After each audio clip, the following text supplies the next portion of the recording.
from Larry Dossey's book called Recovering the Soul, A Scientific and Spiritual Search. Same guy who wrote the book that Sarah read, Prayer. I want to read this quick little piece. I thought it was just fascinating. He starts the book with this. He said, the surgery had gone smoothly until the late stages of the operation. Then something happened. As her physician was closing the incision, Sarah's heart stopped beating. Was it a reaction to the anesthetic, an undetected electrolyte disturbance in the blood, a result of some subclinical heart problem? The cardiac monitor suddenly showed ventricular fibrillation, a wild, chaotic electrical storm in the heart in which no effective beat takes place. But the emergency was all over in a minute. For it took no more time than that for the anesthesiologist to defibrillate her with the LifePak device that was always at the ready in the operating room. Yet Sarah had something else to show for her surgery experience besides the ache in her side where the stone-filled gallbladder had been removed, and the concentric reddish rings on her chest left by the sting of the defibrillator's paddles. She had something else to show that amazed her and the rest of the surgery team as well. A clear, detailed memory of the frenetic conversations of the surgeons and nurses during her cardiac rest, the operating room layout, the scribbles on the surgery schedule board in the hall outside, the color of the sheets covering the operating table, the hairstyle of the head scrub nurse, the names of the surgeons in the doctor's lounge down the corridor who were waiting for her case to be concluded.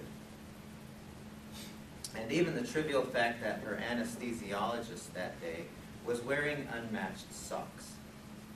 All this she knew, even though she had been fully anesthetized and unconscious during the surgery and the cardiac arrest. But what made Sarah's vision even more momentous was the fact that since birth she had been blind. So, what we're talking about here, what I want to explore here, present to you, and probably some of you have some background or have had some time to explore this on your own. When I've given this, I used to, with my online class,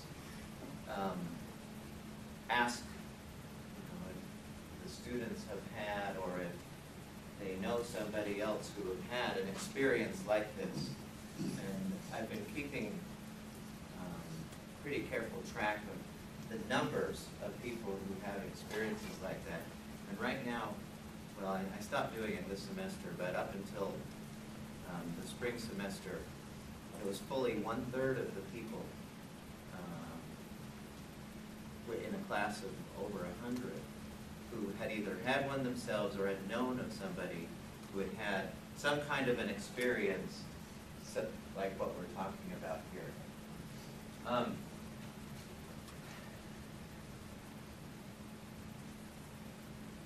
What I want to, well, first of all, are there any questions before we jump into this?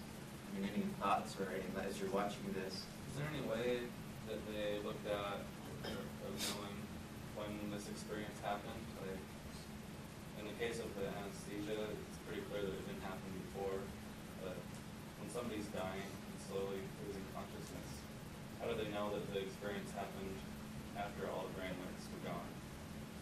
Because that's when it happens. But the person who is reporting this is the only person that knows about it, and they don't know when their brain waves stop.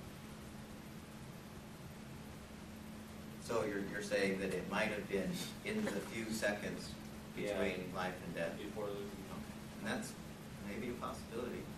I don't accept it, but that might be a possibility. There's plenty of neurochemistry that could create some pretty interesting things. Yeah. No doubt it's there. I was just wondering if they looked at that. It seems like with all this stuff that happened,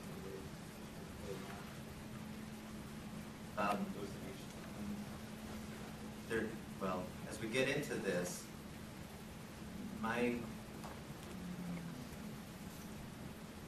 the thousands of them that I've researched, and I really have read well over 1,000 of these. There's too many things that negate that possibility. And do all religions see like certain religious figures, or is it different between cultures? There are Does everyone differences. see the same thing? No, there are differences. So what happens when somebody goes through this experience? There's kind of steps or stages that not everyone, it doesn't happen to everyone. Not everyone has all of these things happen to them, but everyone has one or more of them.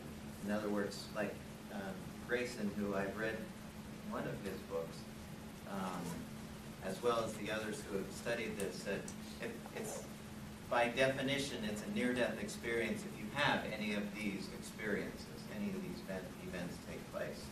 And so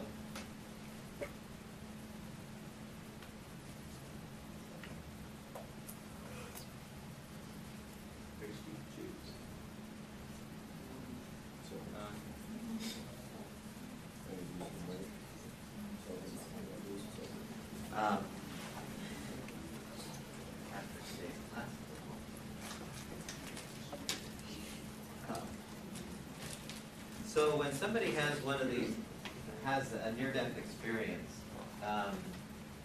here are some of the things that they report that a person goes through. First thing is, and I'll relate some stories of the many that there are. I'll relate some examples as we go through these. The first thing that they find is they find themselves outside of their body. So, and it's almost always, I shouldn't say almost always, a frequent amount of the time, they find themselves up in a corner of the room. And I don't know why this is. I don't know why any of this happens. But I do know that they relate that they see themselves up in a corner. They always see, they're looking down at their body frequently. There's actually one researcher that I was looking at. They actually have a journal, a scientific journal called the International Journal of Near-Death Studies, that tries to look at this as scientifically as possible. And one of the things that they were going to do, one of the studies, and I never saw the results of this, but they were going to have some words on top of a machine that you could only see if you were above the machine in the operating room or in the emergency room. Does that make sense? So that when somebody, when they do leave their body and are looking down on it, they would see those words. Whereas if they were in their body, there's no way that they could possibly be able to observe what was written on there. And I never did see the results of the study, but I thought that would be a good scientific way of verifying that aspect, that they see themselves outside of their body and they see their body there. There was one story I read which was kind of, it was even out before Raymond Moody's book, Life After Life, which was kind of the, like they said in here, was the original seminal kind of book on, that got this awareness raised to a point where we could talk about it. But there was a book called Return from Tomorrow, which I think is on the book list, that one. It's a little tiny book, and very fascinating, but this was a story of a guy who was in the military. He was in a military hospital, and he suddenly noticed that he woke up, or he became aware, and he found himself walking around, moving around this military hospital, seeing people, patients. He would move around inside this hospital and not realizing that he didn't have a physical body. It didn't occur to him. And then he was walking around, and then he noticed, he was looking at the people, and he saw one person who he didn't quite recognize. It didn't dawn on him that this wasn't him lying on the on the table, on the bed, until he saw the ring that he was wearing, and he said, "That's my